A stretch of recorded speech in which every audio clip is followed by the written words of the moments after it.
আজ রান্না করব আলুর দম, কিন্তু একটু অন্য রকম পদ্ধতিতে। প্রথমে খানিকটা পেঁয়াজ একটু বেরেস্তা করে নিয়েছি। তারপর সেই তেলেই ডুমো করে কেটে রাখা আলুগুলো ভালোভাবে ভেজে তুলে নেব।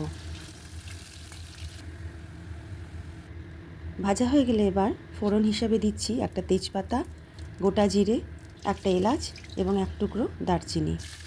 ভালোভাবে ভাজা হয়ে গেলে সামান্যতম পেঁয়াজ তেলের মধ্যে দিয়ে একটু ভাজা ভাজা করে নিয়েছি। দিয়ে দিচ্ছি পেঁয়াজ আর টমেটো বাটা। তারপর দিলাম আদা রসুন বাটা। দিচ্ছি পরিমাণ মতো লবণ। খুব ভালোভাবে কষিয়ে নেব। দিয়ে দিচ্ছি 1 চামচ কাশ্মীরি লঙ্কার গুঁড়ো এবং হাফ চামচ ঝাল লঙ্কার গুঁড়ো, 1 চামচ জিরে গুঁড়ো, 1 চামচ ধনে গুঁড়ো এবং 1 চামচ হলুদ গুঁড়ো।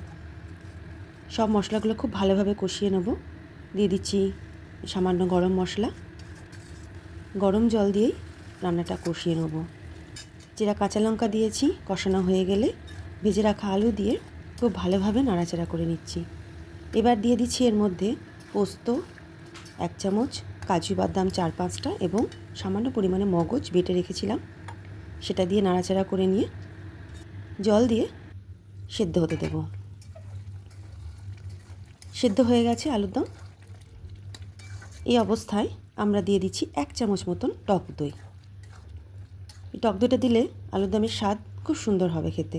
আর দিচ্ছি সামান্যতম চিনি। এবার যে বেরেস্তা ভেজে রেখেছিলাম সেই বেরেস্তাটা উপর দিয়ে ছড়িয়ে দিয়ে নাড়াচাড়া করে 1 চামচ মতন ঘি দিয়ে ভালোভাবে ঘিটা আলুর দমের মধ্যে মিশিয়ে নিয়ে নামিয়ে ফেলবো। তৈরি আমাদের আলুর দম। ভালো লাগলে অবশ্যই কমেন্টে জানাবেন আর শেয়ার করবেন অবশ্যই। পাশে থাকবেন। ধন্যবাদ।